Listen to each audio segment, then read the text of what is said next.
just by way of a little bit of background, we're from Disaster Psychiatry Outreach. Sander and I and colleagues here in New York and in the United States have been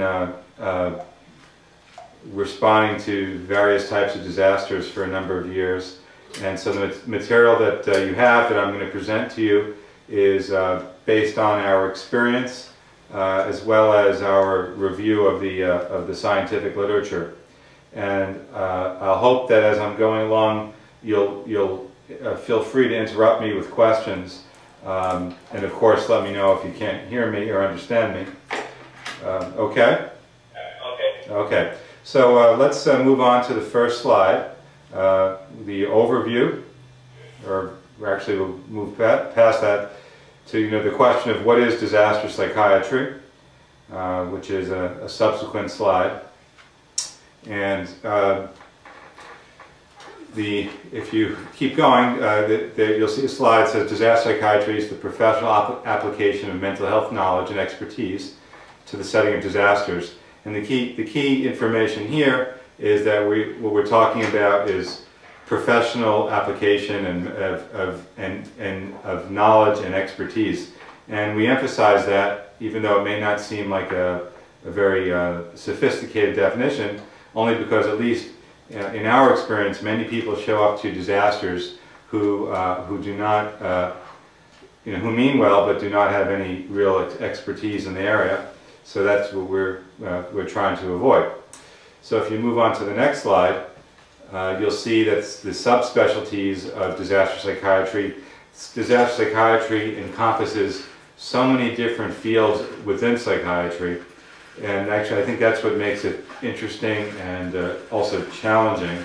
But it's emergency psychiatry, it's trauma psychiatry, it's community psychiatry, it's consult psychiatry, because you're often dealing in settings where there are medical issues.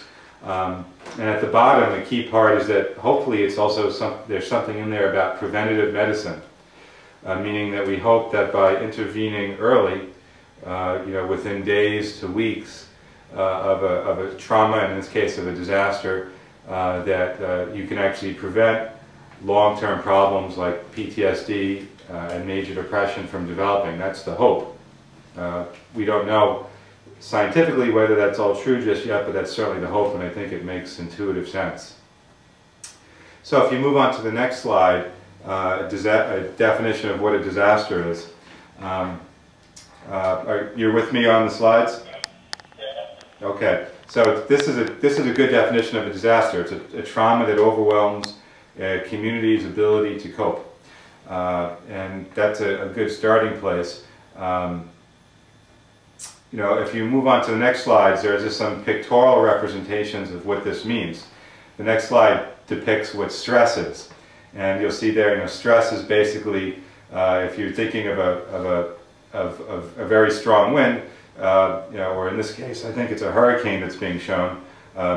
Stress causes a tree to bend but not break, so that it has enough strength to it to withstand the forces. If you look at the next slide, trauma is stress that actually overwhelms the tree and causes something to break. And then if you move on to the next slide, a disaster is when multiple trees have broken. That's the idea that it's a trauma at a community level. And when you think about, if you move on to the next slide that talks about disaster characteristics, disasters are talked about through all sorts of different means.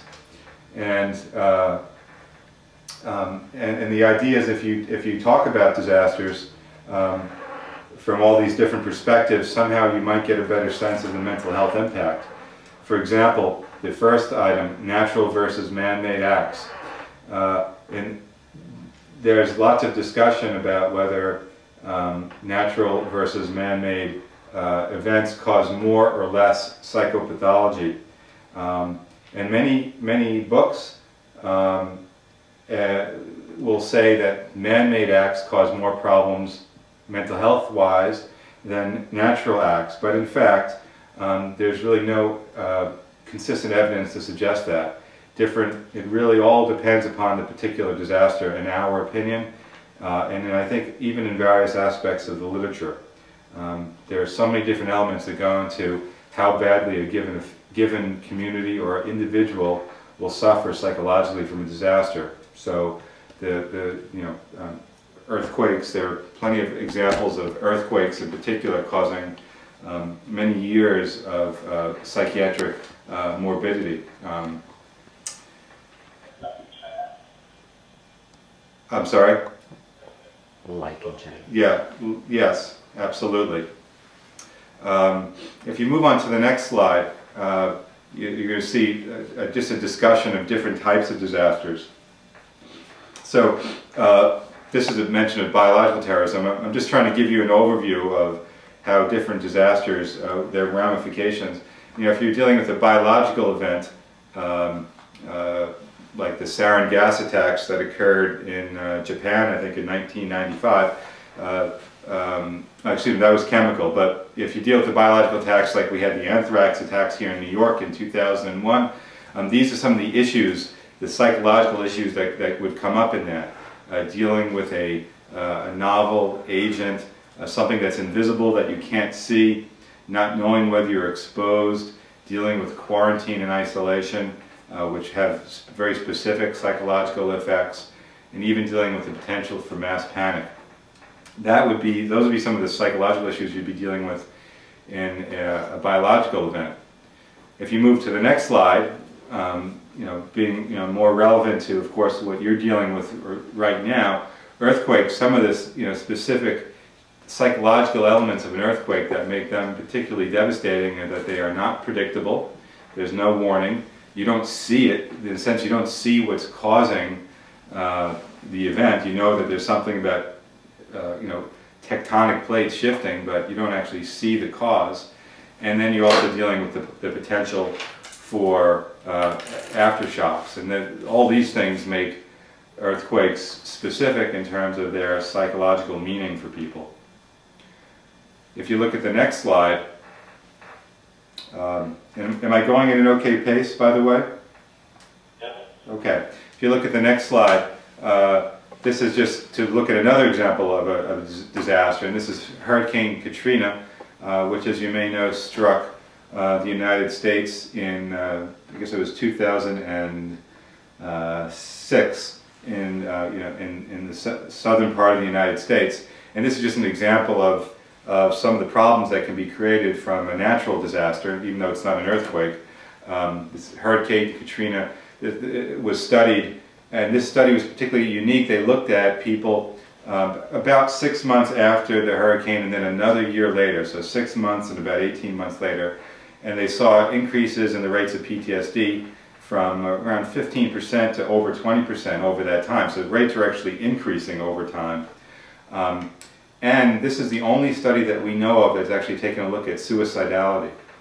And what they found was that suicidal thinking and suicidal planning actually increased over time in this community in the southern United States and the Gulf states.